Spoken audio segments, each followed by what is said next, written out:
Naranasan mo na bang magtrabaho ng husto, ibigay mo na lahat, pero sa huli, parang wala lang? Yung pakiramdam na invisible ka sa meeting, na yung mga ideya mo, parang hangin lang na dumadaan? Sa kultura natin ngayon na lahat kailangang i-post, i-share at sukatin, napakadaling isipin na kung hindi ka napapansin, ibig sabihin, wala kang halaga. Kaya naman, nung nakita namin yung mga materyales na pinadala mo, talagang nakuha ang atensyon namin. Kasi tumatalakay ito sa isang konsepto na parang kontrakultura, di ba? Ang silent years o mga taon ng pananahimik ni Jesus.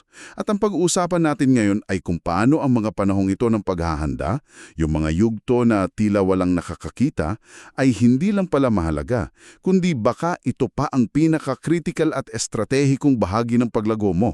At merong isang datos dito mula sa sources mo na talagang nakakagulat.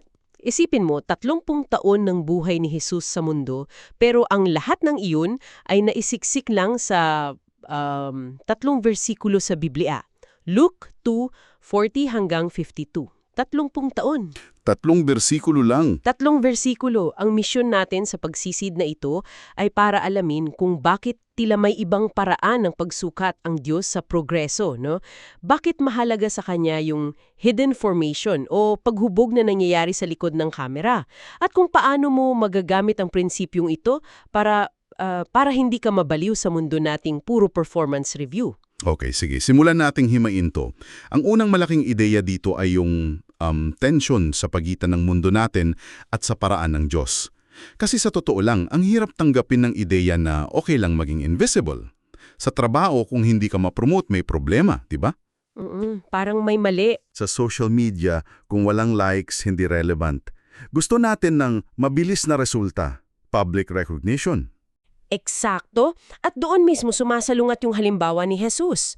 Sa loob ng 30 taon sa isang maliit at hindi kilalang bayan ng Nazareth, ang sinasabi lang ay siya'y lumaki sa karunungan at pangangatawan at naging kalugod-lugod sa Diyos at sa mga tao. Walang record ng kahit ano? Walang record ng mga milagro, walang record ng mga sermon, walang followers. Pero hindi ito panahon ng pagtambay. Sinasabi ng sources mo na ito ay isang masinsinang holistic development. Pundasyon ng binubuo bago pa man magkaroon ng itatayong gusali. Dito ako nag-pause talaga kasi ang tanong na bumababagag sa isip ko para sa iyo na nakikinig ay, paano kung yung mga taon na pakiramdam mo ay stuck ka, na nasa likod ng kamera ka, ay hindi pala pagka-stuck? Paano kung yun pala ang training ground mo? Sabi sa isa sa mga teksto, ang paghahangad ng pampublikong impluensya ng walang pribadong paghahanda ay delikado. Parang kumakanta ka sa isang malaking concert pero hindi ka nag-practice. Oo, sintonado ka for sure. Sintonado, di ba? Magandang analogy yan. At may pangalan yan sa mga materyales mo. Premature exposure. Delikado yan, ang pagkainip ang kalaban dito. Kasi kapag nag-perform ka bago ka handa, malaki ang tsansang masira hindi lang ang sarili mo, kundi pati yung misyon na para sa'yo. Ang pag-unawa sa halaga ng silent years ay proteksyon mo laban sa burnout, pride, at sa mga pagkakamali na sanay na iwasan kung naglaan ka lang ng sapat na panahon sa paghahanda. Sige, linawin natin. So, hindi lang ito basta paghihintay. Hindi. Kasi kung hihintay ka lang, baka abutin ka ng siyam-siyam, di ba? May aktibong nangyayari sa pananahimik na yon. At dito napapasok yung 3 aspeto ng paglago na binabanggit sa sources mo. Tumpak, hindi ito passive waiting. Ito ay active preparation. Ang sabi nga, growth precedes gifting. Kailangan munang may paglago bago ipagkatiwala sa'yo ang isang regalo o tungkulin. At hinati ito sa 3 bahagi.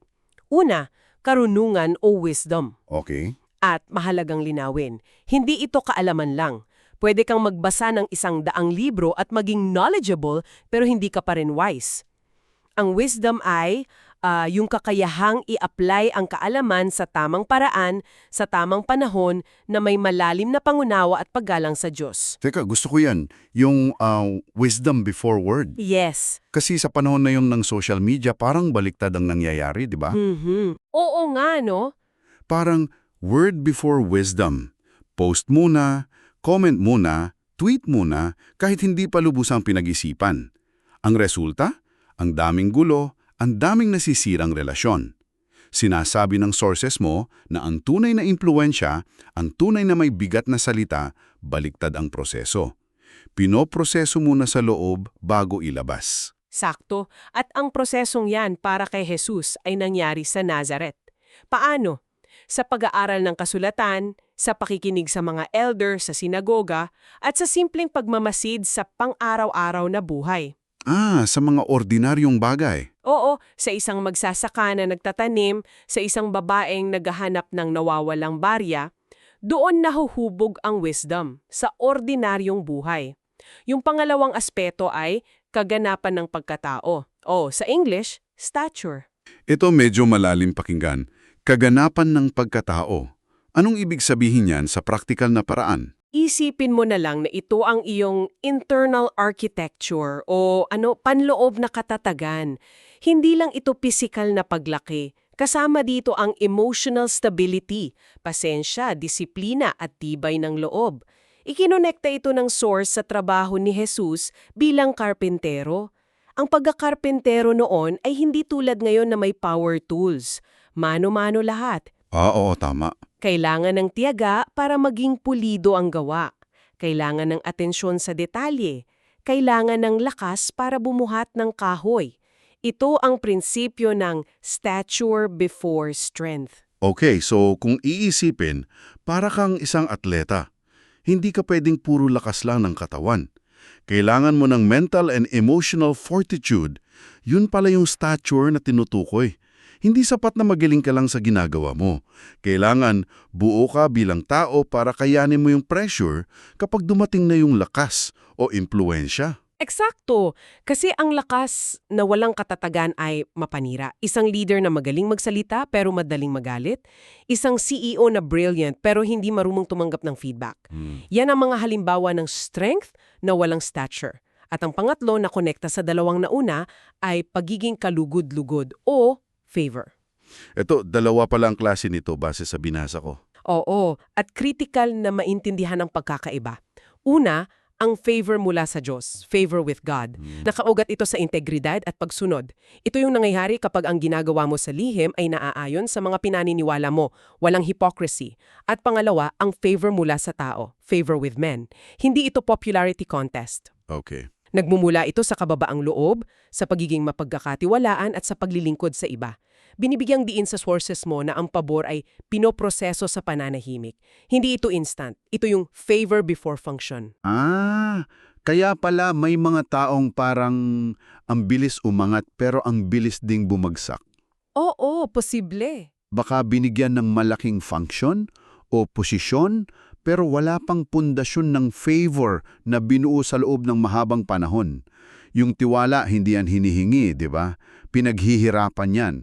At ang lugar para paghirapan yan ay doon sa mga panahong walang nakatingin. Tumpak. Ang pabor ay bunga ng karakter. Ang karakter ay hinuhubog sa pang-araw-araw na maliliit na desisyon.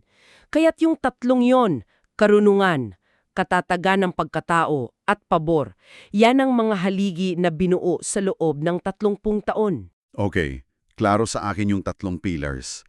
Parang naintindihan ko na kung ano yung nangyayari sa silent years. Pero ang tanong ko ngayon, na baka tanong mo rin, ay bakit kailangang sa tago? Bakit hindi pwedeng matuto habang nasa spotlight na? Learning on the job, ika nga. Based sa mga materyali mo, hindi ito parusa. Sinasabi doon na ito ay isang deliberate na estratehiya ng Diyos. May tatlong dahilan. Oo, at ito ang puso ng usapan natin. Bakit sinasadya ang pagkaantala? Unang dahilan, proteksyon. Isipin mo ang isang halaman na kakaalis lang sa greenhouse. Kung isasalang mo agad sa malakas na bagyo, mamamatay ito. Ang maagang paglantad ay pwedeng maging mapanganib. Pwedeng magdulot ito ng oposisyon na hindi mo pa kayang harapin, ng kritisismo na dudurog sa'yo, o ng pagkaunawa ng iba sa misyon mo na mali pa. So, parang incubation period. Pinapalakas ka muna bago ka isabak sa gera. Amang tama. Ang pananatili ni Jesus sa Nazareth ay proteksyon mula sa maagang konfrontasyon sa mga leader ng relihiyon at politika. Binigyan din ng halimbawa sa source si Moises. Akala niya handa na siyang palayain ng Israel noong 40 anyo siya. Oo yung kwento na yon? Pero nagkamali siya at kinailangan niyang tumakas. Naghintay pa siya ng 40 taon sa disyerto ng Midian bilang isang pastol. Yung 40 taon na yon ay proteksyon para sa kanya para mahubog ang kanyang pasyensya at pagpapakumbaba. Makes sense. Ang pangalawang dahilan daw ay pagdalisay o purification. Ito parang mas tungkol sa motibo. Oo, tungkol ito sa puso. Ang mga panahong hindi ka nakikita ay isang laboratorio para sa karakter. Dito nasusubok ang katapatan mo kapag walang boss na nakikinig. Dito natututunan ang kababaang loob kasi hindi umiikot sa iyo ang mundo. Dito nahuhubog ang katatagan dahil natututo kang magpatuloy kahit walang pumapalakpak. Kapag ang taning audience mo ay Diyos, nalilinis ang motibo mo. Ginagawa mo ba ang isang bagay dahil sa passion o dahil sa papuri? Ang panahimik ang sumasagot niyan. Grabe, ang bigat nun.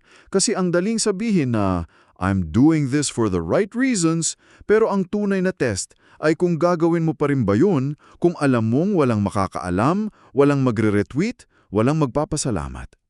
Dito pumapasok yung halimbawa kay Joseph, di ba? Eksakto. Mula sa pagiging paboritong anak, naging alipin siya. Tapos nabilanggo dahil sa maling paratang. Ilang taon sa kulungan. Yun ang ultimate silent years niya. Doon dinalisay ang kanyang kakayahang mamuno, magpatawad at magtiwala sa Diyos.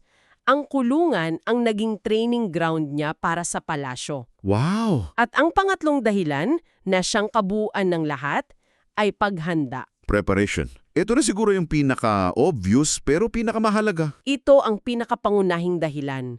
Ang otoridad at impluensya ay hindi basta-basta ibinibigay.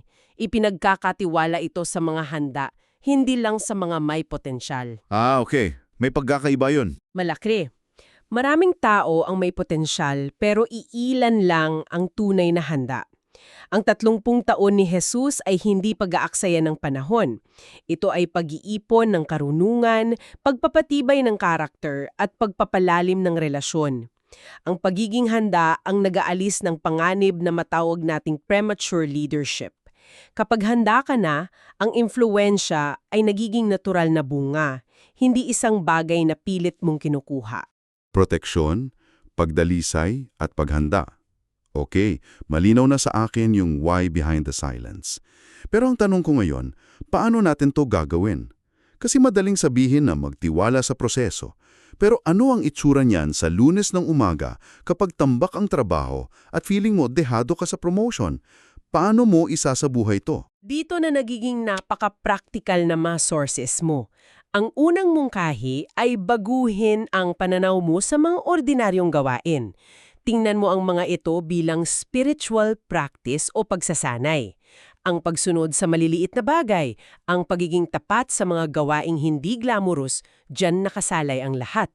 May konsepto doon na tinawag na Hidden Faithfulness Inventory. Hidden Faithfulness Inventory, parang checklist. Ano mga halimbawa niyan para sa isang sabihin nating corporate employee o isang estudyante? Sige, mag-brainstorm tayo. Para sa isang empleyado, baka ito yung paggawa ng report ng pulido kahit alam mong hindi naman yun ang magiging basehan ng bonus mo. O yung pag-mentor sa isang bagong kasamahan kahit hindi yan kasama sa Key Performance Indicators o KPIs mo. Gets ko. O yung simpleng paglilinis ng pinagkapihan mo sa pantry kahit walang nakikita. Para sa isang estudyante, baka ito yung totoong pag-aaral para matuto, hindi lang para makapasa. Oo, tama. O yung pagtulong sa isang kaklase na nahihirapan kahit hindi naman kayo close. Mga bagay na ginagawa mo hindi dahil may kapalit, kundi dahil yun ang tama. So hindi ito tungkol sa paggawa ng mas marami pang bagay, Hindi. kundi sa pagbabago ng paano at bakit sa mga bagay na ginagawa mo na. Eksakto. Ang layunin ay baguhin ang pananaw mo. Ang obscurity o pananahimik ay hindi pagkaantala. Ito ay sagradong panahon ng paghubog. Hindi ito parusa, ito ay paghahanda. At ang pinakamahalaga ayon sa sources mo ay ang pagkaunawa na kahit walang taong nakakakita, mayroon pa ring audience na nakakakita. At ang bawat gawaing ginagawa sa lihim para sa kanya ay may bigat na pangwalang hanggan. Pero paano mo malalaman kung nasa preparation stage ka o nagiging complacent ka na lang? Hindi ba't delikado rin yan? Baka masanay kang laging nasa likod lang at kapag dumating na yung pagkakataon, baka hindi mo nakunin dahil takot ka na o nasanay ka na sa silent years. Napakagandang tanong niyan at ang sagot base sa diwa ng mga materyales ay nasa motibo at sa patuloy na paglago. Naghahanda ka ba o nagtatago? Ang sagot dyan ay lumalago ka pa ba? Nag-aaral ka ba? Ng mga bagong kasanayan? Nagbabasa ka ba? Naglilingkod ka ba sa iba sa maliit na paraan? Kung ang sagot ay oo, malamang nasa paghahanda ka. Pero kung ang pananahimik mo ay naging dahilan para huminto ka sa paglago at maging kontento na lang sa mediocrity, yun na, ang complacency. Ang paghahanda ay laging may kasamang paggalaw, kahit sa loob-loob lang. Malinaw.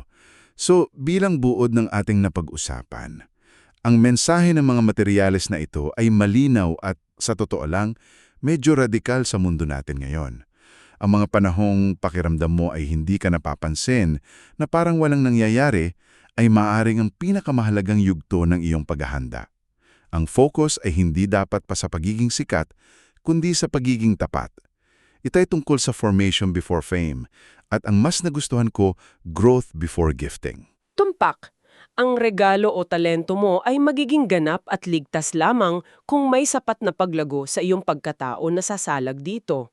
Ang paglago na iyon sa karunungan, sa katatagan at sa relasyon mo sa Diyos at sa kapwa, ang siyang nagbibigay kahulugan sa anumang impluensyang ipagkakatiwala sa iyo sa hinaharap.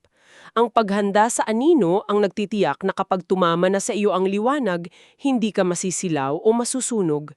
Handa ka na. At para sa iyo na sumama sa amin sa pagsisid na ito, narito ang isang huling kaisipan na maaari mong pagnilayan hango mismo sa diwa ng iyong mga source. Kung ang iyong legacy o ang maiiwan mong tatak sa mundo ay huhubugin hindi ng mga tagumpay na nakita ng lahat, kundi ng karakter na nabuo sa mga panahong walang sinumang nakatingin sa iyo, ano ang isang maliit na bagay na sisimulan mong gawin ng iba simula ngayon?